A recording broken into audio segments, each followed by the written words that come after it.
오늘은 사무엘상 30장 말씀을 통해서 우리가 하나님의 말씀을 함께 나누도록 하겠습니다. 다윗은 지금 가나안 땅에 있지 않고 블레셋 땅에 있습니다. 그 이유는 다윗이 기도하지 않고 스스로 자신의 지혜로 블레셋 땅으로 갔기 때문이었습니다. 그곳에서 1년 4개월 동안 잘 살았지만 다윗은 그곳에 있으면서 거짓말하는 인생을 살아가게 되었습니다. 블레셋 가드왕 아기스에게 잘 보이기 위해서 거짓말을 일삼았습니다. 뿐만 아니라 결국 다윗은 자신의 선택으로 말미암아 막다른 골목에 이르게 되었습니다. 블레셋은 이제 이스라엘과 전쟁을 하게 되었습니다. 다윗은 유다와 전쟁을 하기 싫었지만 그럼에도 불구하고 블레셋 아기스 왕이 부탁을 하였고 명령하였기 때문에 그 앞에 갈 수밖에 없었습니다. 그런데 하나님께서 은혜를 베풀어 주셨습니다. 하나님께서 강권적으로 개입해 주셔서 아기스 왕을 빼고 블레셋 다른 방백들이 다윗을 반대하게 하고 나섰기 때문이었습니다. 더 이상 다윗은 블레셋과 이스라엘의 전쟁에 함께하지 못하여서 그는 다시 집으로 돌아오게 되었습니다. 본문은 그 후의 상황을 설명하고 있습니다. 다윗과 그와 함께한 600명의 사람들이 자신의 성 시글락 성에 도착했었을 때 어떤 일이 있었느냐면 3절 말씀 한번 읽어보겠습니다. 읽겠습니다. 시작. 다윗과 그의 사람들이 성읍에 이르러 본즉 성읍이 불탔고 자기들의 아내와 자기녀들이 사로잡혔는지라. 지금 사흘 동안 나갔다 왔는데 다윗은 상상하지도 못한 일을 목격하게 되었습니다. 돌아와 보니까 자신이 함께 있었던 그 성에 다 불타버렸습니다. 자녀들과 가족들 뿐만 아니라 모든 가축들까지 다 사로잡혀서 도망가게 되었습니다. 이런 일을 경험하게 되었던 거예요. 너무나 깜짝 놀라지 않았겠습니까? 돌아보니까 집이 쑥대밭이 되어 있었고 자신의 재산뿐만 아니라 자신의 아내와 가족들까지 자녀들까지 다 붙잡혀 가 있는 상황이었습니다. 이것이 누가 한 일이냐면 1절 말씀에 보면 이런 말씀이 있습니다. 읽어보겠습니다. 시작. 다윗과 그의 사람들이 사흘 만에 시글락에 이른 때에 아말렉 사람들이 이미 네겝과 시글락을 침노하였는데 그들이 시글락을 쳐서 불사르고. 아말렉 사람들이 범인이었습니다. 아말렉 사람들이 다윗이 살고 있는 그 성에 쳐들어와서 다윗과 다윗의 가족들 또한 600명의 가족들, 자녀들, 가축들까지 재산까지 다 기습해서 빼앗아 가 버렸다라는 겁니다. 왜 아말렉 사람들이 이런 일을 행했을까 생각해 보면, 여러분 혹시 우리가 다윗이 거짓말을 했었을 때 기억나십니까? 다윗과 다윗의 일행이 아기스 왕에게 잘 보이려고 침략했었던 민족들 있죠. 그 민족들 중에 생각나는 민족 혹시 기억나십니까? 그 중에 한 민족이 바로 아말렉 민족이었습니다. 다윗이 아말렉 민족을 약탈하였기 때문에 그 아말렉 사람들은 자신에게 다윗에게 분노를 가지고 한번 침공을 당하면 반드시 되갚아 주겠다라는 마음을 품고 아말렉 사람들이 그렇게 쳐들어오게 되었던 것이었습니다. 아말렉 사람은 마음을 한번 품으면 끝까지 쫓아가서 괴롭히는 민족이 바로 아말렉 민족이었습니다. 어떻게 그것을 알고 있냐면 다윗으로부터 약 500-600년 후에 어떤 일이 일어나냐면 다윗이 있고 난 다음에 그다음에 아시리아, 바벨로니아 그리고 페르시아가 이르게 되죠. 페르시아가 이르게 되었었을 때 아하수에로 왕 때에 크세르크세스 왕 때에 어떤 일이 있었냐면 에스더라는 사람이 있었습니다. 에스더서 잘 알고 계시죠? 에스더와 모르드게를 죽이려고 하고 유다 민족을 죽이려고 했었던 한 남자 기억나십니까? 이름 하만이라는 사람이 있습니다. 하만이라는 사람이 어느 민족인지 아십니까? 제가 왜 이렇게 얘기했을까요? 이렇게 길게까지 설명했을까? 아말렉 사람입니다. 이 사람이 아말렉 사람이에요. 그러니까 한번 마음 품으면 그 앙심을 가지면 수백 년이 지나도 그것을 끝까지 마음을 품고 있었던 민족, 바로 그 민족이 바로 아말렉 민족이었다라는 거예요. 그런 민족이 바로 다윗에게 침공을 받고 그렇게 어려움을 당하게 되니까 앙심을 품고 다윗이 전장으로 나가는 틈을 타서 시글락 성을 침공하였습니다. 그리고 그곳 속에 있는 것을 다 빼앗아 가는 거예요. 여러분, 이런 돌아와서 이런 일이 생기게 되었습니다. 사람들이 어떤 생각을 할까요? 너무 슬프겠죠. 너무 가슴 아프겠죠. 뿐만 아닙니다. 6절 말씀에 이런 말씀이 있습니다. 읽어보겠습니다. 시작. 백성들이 자녀들 때문에 마음이 슬퍼서 다윗을 돌로 치자 하니 다윗이 크게 다급하였으나 그의 하나님 여호와를 힘입고 용기를 얻었더라. 백성들이 자녀들 때문에 어떻게 한다고요? 마음이 슬퍼서 다윗을 돌로 치자, 그러니까 다윗을 죽이자, 이런 말을 했었던 겁니다. 다윗과 함께한 600명의 사람들, 이 사람들이 어떤 사람들이었습니까? 다윗이 사울을 피하여 도망갈 때 다윗을 지키고자 모였던 사람들이었습니다. 그런데 그 사람들이 자신에게 해를 가하게 되니까, 자신에게 피해를 입게 되니까 바뀌어서 그 사람, 이 다윗을 돌로 쳐 죽이려고 했었던 겁니다. 그러니까 이스라엘 백성들이 출애굽을 할 때 모세와 아론을 돌로 쳐 죽이려고 했었을 때 어떻게 이런 사람들이 이렇게 할 수 있을까? 이 사람들이 모세와 아론을 반대했기 때문에 그럴 수도 있겠다. 또 신약 시대 때 예수님을 죽이려 하고 바울을 죽이려 하고 베드로를 죽이려 했던 모든 사람들은 그 사람들을 대적했던 사람들이기 때문에 그럴 수 있겠다라고 생각할 수 있습니다.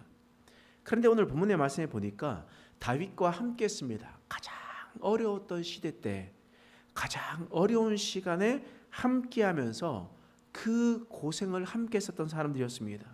그런데 자신에게 피해가 오니까, 자신에게 어려움이 닥치게 되니까 이제 어떻게 합니까? 다윗을 죽이려고 했습니다.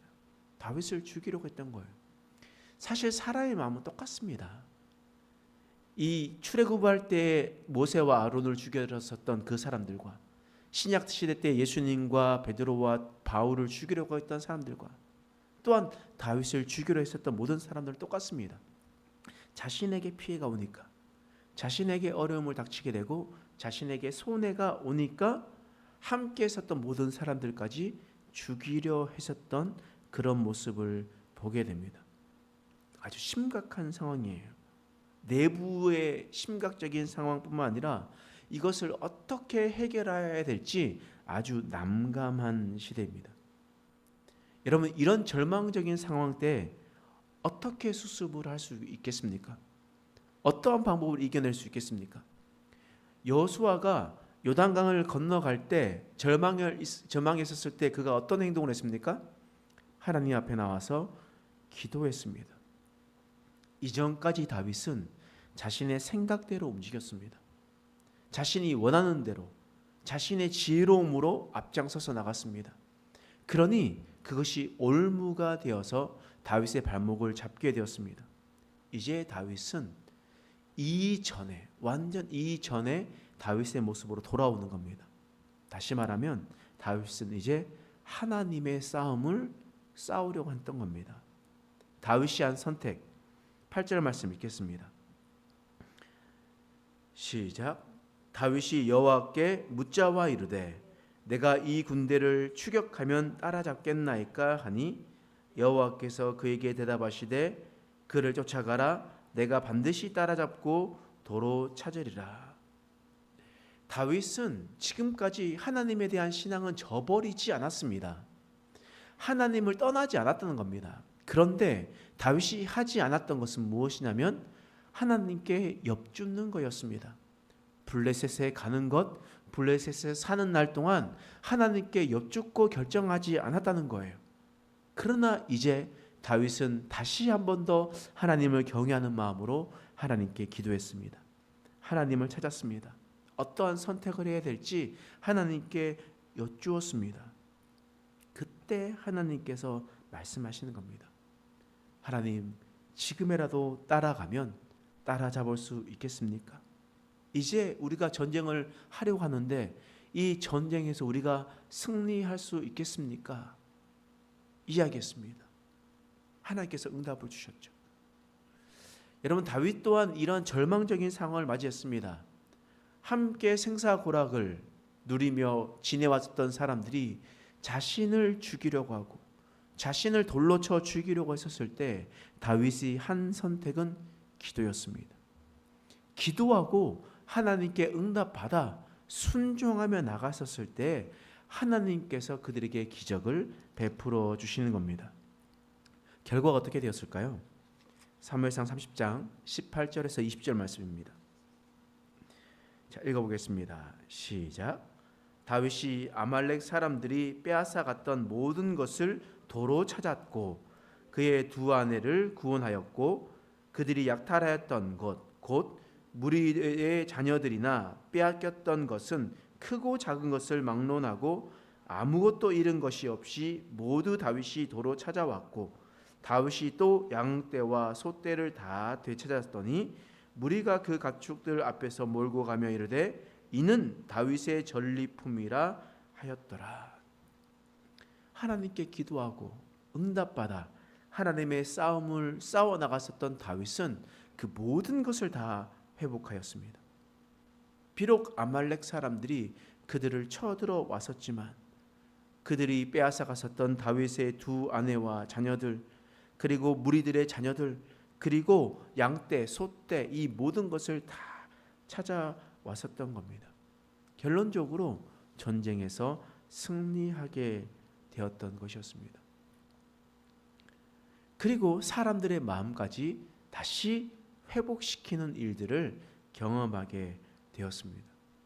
이것은 바로 다윗의 힘과 능력으로 이루어낼 수 있었던 것이 아니었습니다. 하나님께서 해 주셨기 때문입니다. 하나님의 말씀대로 순종하며 하나님께 여쭈어 나갔었던 다윗의 전쟁으로 그 싸움으로 이겨낼 수가 있었던 것이었습니다. 이제 다윗은 하나님께 기도함으로 온전히 회복하는 일을 경험하게 됐던 겁니다. 우리 인생도 마찬가지죠. 우리가 수많은 것들을 기도하지 않고 선택하고 결정했었던 것이 참으로 많습니다. 어떨 때는 블레셋으로 가야 될지 말아야 될지 이 자리에 머물러 있어야 될지 말아야 될지를 묻지도 않고 우리가 선택하기도 합니다. 또한 기도하지 않는 자는 생사고락을 함께 했었던 다윗을 죽이려고 하기도 하였습니다. 이런 모든 것들은 다 기도하지 않았기 때문에 하나님께 여쭤보고 그 여쭈어진 응답대로 순종하지 않았기 때문에 나오는 모든 결과들이었습니다. 그렇다면 우리는 이제 어떤 삶을 살아가야 되겠습니까? 나에게 처해진 상황 속에서 하나님께 그 모든 것을 기도로 여쭙고 그것을 응답받아 순종하며 실천하며 나갈 때 하나님께서 우리에게 모든 은혜를 베풀어 주실 겁니다. 그러므로 우리가 작은 것 하나에도 하나님께 여쭙고 하나님께 기도하는 습관을 가지는 저와 여러분 되시길 간절히 소망합니다. 아무리 작은 거라도 내가 선택하는 것이 아니라 하나님께 믿고 맡겼을 때 하나님께서 그 모든 것을 책임져 주신다는 것을 기억하고 오직 하나님의 순리대로 살아가는 저와 여러분 되시길 간절히 축원합니다. 기도하겠습니다. 하나님, 오늘 말씀을 통해서 우리를 깨닫게 하시니 감사합니다. 다윗은 자신의 선택으로 그 길을 걸어갔습니다. 자신의 지혜로 이끌어 나갔습니다. 그 결과는 참혹했습니다. 그러나 다시 하나님께 나아가서 기도하며 여쭈었을 때 하나님의 기적을 경험하게 되었습니다. 우리 인생도 그러한 인생을 살아가게 하여 주옵소서. 지금까지 나의 지혜, 나의 생각, 나의 결정으로 살아갔다면 이제는 그 모든 것들을 하나님께 여쭙고 기도하며 하나님의 지혜로 살아가는 우리의 인생 되게 하여 주시옵소서. 감사드리며 예수님의 이름으로 간절히 기도드립니다. 아멘.